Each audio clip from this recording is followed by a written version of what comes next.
Give us the Ice House and the Dark Room. Crime writing dynamo Minette Walters, she'll be joining me tonight as well.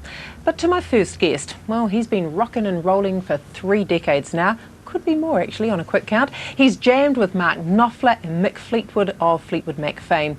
He's none other than Larry Morris of the Larry Morris Band. Welcome to the show, and I'm sorry to be so pedantic about years. That's all right, Mary. Slightly over 3 decades, isn't it? Yeah, it's about 36 years, unfortunately. And so everyone's doing a quick mental calculation. What does that make you? Yes, exactly, and I'm not going to tell them.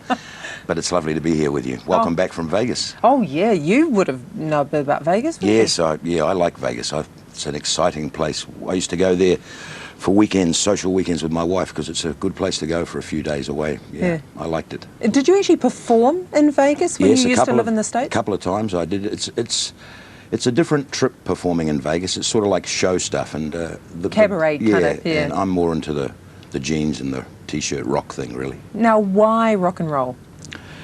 The music, basically. I grew up with listening to Presley records, listening to them on the way to school, floating out of neighbouring houses and stuff, and I just was smitten by it, and when I realised I could sing myself, it's all I wanted to do, yeah. Did you train formally at all? Did you just pick up the guitar one day and say, this is it?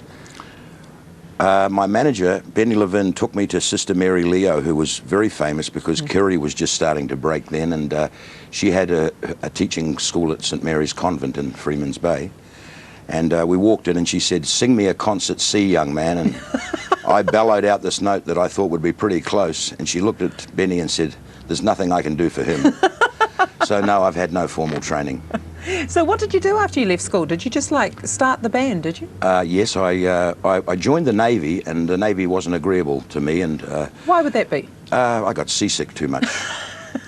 And, bad choice of career for a seasick man. Exactly, yes. And my parents managed to get me out of it, and it cost a bit of money. And basically I joined the rebels straight from the Navy, and that's all I've been doing all my life. It's amazing how you have survived this long in what is a really fickle business. What is the key to survival in the music business? In New Zealand, it's leaving New Zealand regularly and not overexposing yourself. In New Zealand, you can really overexpose yourself in a very short time, and I think that's what it is.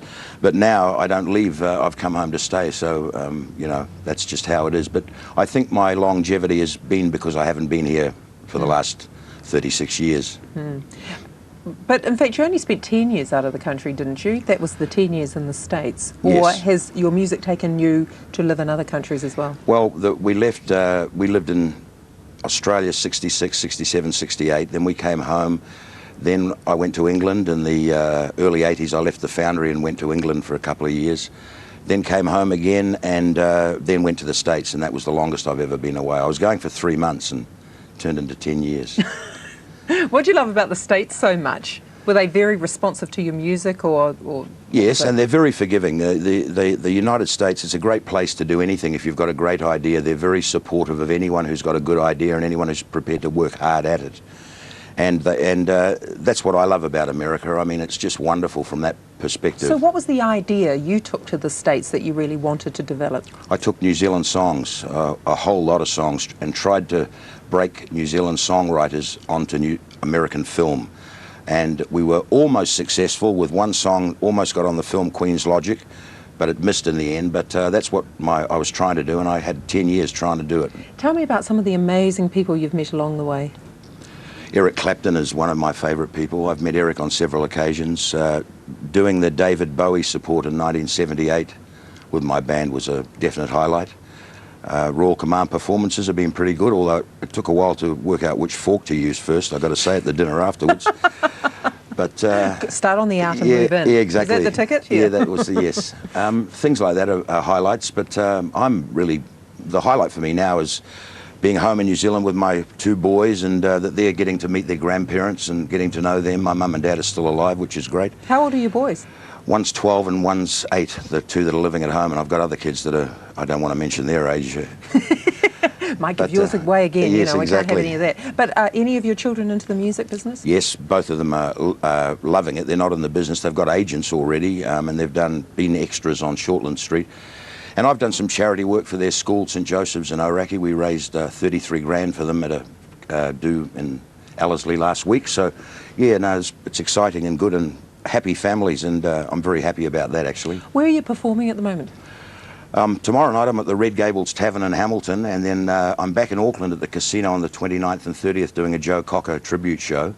That's about the only dates I've got in Auckland. I'm away from home a lot, but I'm very, very busy, booked up until March next year, which is exciting. Well done. And just don't mention the casino. No. Oh, okay. Yeah, we were about $50 down. How about okay, you? Did you do well on the casino in Vegas? I don't gamble, mate. No. I don't gamble. I learned very young when I lost all my furniture. You lost you gambled your furniture? Yeah, but fortunately the guy I was playing, Graham Smith, was a friend, and he sent the furniture back 2 days later to teach me a lesson. I've not gambled seriously since. Yeah. I did get my furniture back, though. That's a good thing. Yeah. A chair to sit on. Hey, Yes, thank you, indeed. Larry. Nice to meet you. It's been a pleasure.